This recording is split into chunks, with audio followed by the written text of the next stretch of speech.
watakuuliza niko wapi, waambie niko mashinani na hali yangu ni mbaya.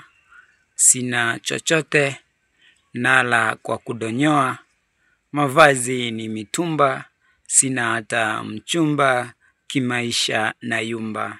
Nadhani ya kwamba wakisikia hivyo ndio itakuwa furaha yao, watafurahi sana kwa sababu wao ni watu ambao wanapenda sana kusikia taarifa mbaya za watu, kwa sababu hawapendi watu waone watu wakinawiri, waone watu wakifanya vizuri kwenye maisha. Kwa hivyo iwapo watakuuliza niko wapi, kwa hivyo nimekupatia jukumu la kuwafahamisha na kuwajulisha kwamba niko mashinani, sina chochote, hali yangu ni mbaya, nakula kwa kudonyoa, mavazi yangu ni mitumba na nina madeni ambayo sina uwezo wa kulipa. Nadhani ya kwamba wakisikia hivyo watafurahi sana. Langu jina lasalia kuwa Maskini Msomi.